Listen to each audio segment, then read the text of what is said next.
Jim Moran, everybody knows, is the Democrat incumbent for the 8th District. He has served in Congress for the 8th District for 22 years. Jim Moran is a graduate of Holy Cross, where he majored in economics. He went on to earn his master's degree in public administration from the University of Pittsburgh in 1970. Before running for public office, he worked at the Department of Health, Education, and Welfare, and also served as a committee staffer for the Senate Appropriations Committee. His political career began in 1979 when he was elected to the Alexandria City Council. Jim became the vice mayor 3 years later and served in that capacity until 1985, when he was elected mayor. Since 1990, Congressman Moran has represented Virginia's 8th District in the U.S. Congress. His current committees and leadership positions include the senior member of the House Appropriations Committee, ranking member of the Interior and Environment Appropriations Subcommittee, senior member of the Defense Appropriations Committee, member of the Military Construction and Veterans Affairs Appropriations Subcommittee, Steering and Policy Committee member, and co-chair of Animal Protection Caucus. Time doesn't permit me to list the accomplishments of Congressman Moran over his long congressional career. However, his recent legislative successes include securing $180 million in funding for widening Route 1 from 4 to 6 lanes through Fort Belvoir to connect the public with the new state-of-the-art Army Hospital and to reduce traffic caused by BRAC relocations. Capping parking at the Marks Center in Alexandria, preventing traffic problems stemming from the relocation of 6,400 Washington headquarters service employees. Providing $20 million for short and midterm transportation improvements around the Marks Center. Helping lead the effort to secure $150 million in federal funding to improve the aging metro system, marshaling $2.5 million for transportation improvements to the bus rapid transit facilities at Potomac Yards, and bus facilities on Eisenhower Avenue and along Columbia Pike. Fighting efforts to slash federal employee pay and benefits and to eliminate critical civil service positions across the agencies. And finally, leading efforts to improve the federal employees' federal retirement system. Welcome to Congressman Moran. It's all yours, sir. Thank you, sir. Thank you. Thank you very much, Dick. Thank you for inviting me. Thank to all of you for being here, showing the interest in the congressional races. Just for the record, before I share other comments, the U.S. Chamber, believe it or not, has actually endorsed me for several years. I don't know that they're going to this year, but they have in the past. And the National Labor Relations Board doesn't rate candidates. It doesn't rank candidates. I'd actually have a very high rating with them, but they don't rate candidates. So I don't know where that came from, just so for when we have subsequent discussions, we can fix that, because they don't rate candidates. Yeah, the National Labor, well, I would suggest all of you check the National Labor Relations Board website and you'll see what I mean. They don't, and but you'll be the judge. You'll be the judge. Anyway, let me talk about, they give you a little background. I thank you for the introduction, and just in context, we do represent more of Springfield now than we did over the last decade, because there has been a redistricting, and I was looking forward to representing several of the precincts that are actually west of the so-called Springfield mixing bowl. So those of you who are new to the district, welcome, and I look forward to getting to know you. So I picked up some of Mr. Herity's district, and I trust you're all doing great. So there probably won't be much work to, for left that you aren't doing, Pat. But I've served in the Congress for 10 years, less than my friend and colleague Frank Wolf, and for just about 10 years more than Jerry Conley. Now, we just had votes. I'm sorry that I was a bit late, and Jerry, I'm sure, is going to be here shortly. He's probably a safer driver than I am, and that's why I was going to get here at a more reasonable time. But over the years, in being with the Congress, I've had some ability to, to see a perspective this is the worst Congress that I've ever served in. The partisanship is the worst, and it's troubling. Over the years, for example, with Frank, I've worked very closely in getting funding for Metro.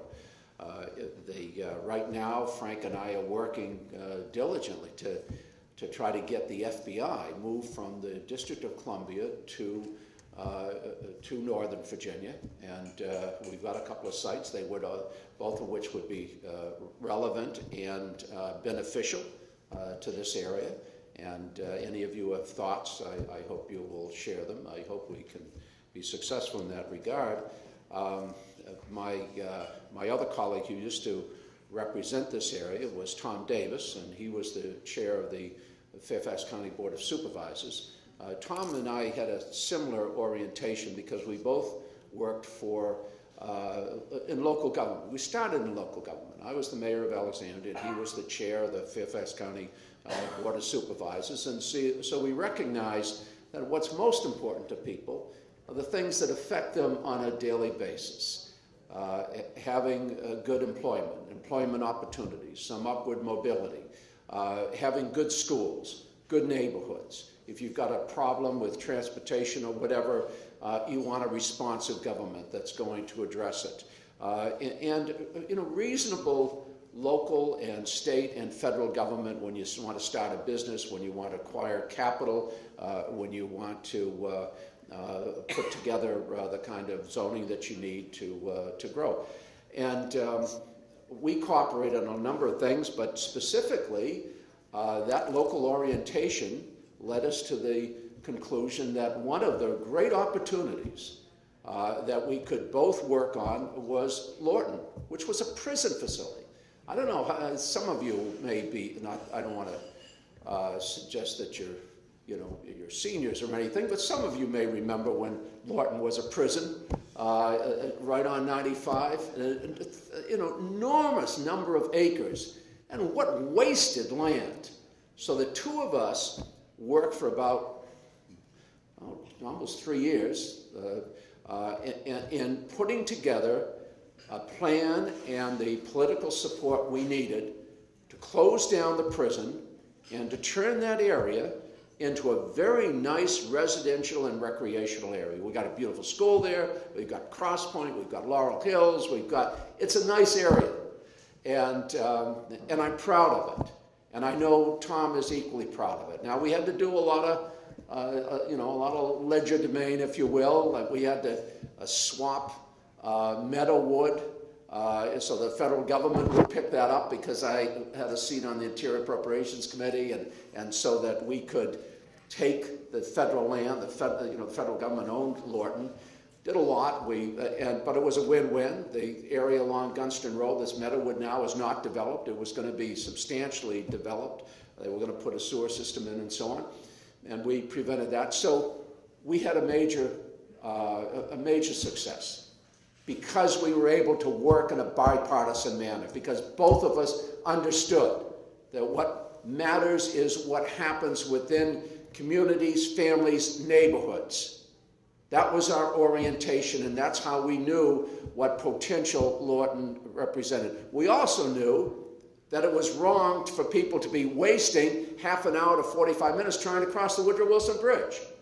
And so we got together with Senator John Warner, and I hope John was a great senator, but some of you may not remember that Gwen Signer remembers him. She works for Senator Jim Webb, and she's here, and I wanted to recognize that Jim is represented here.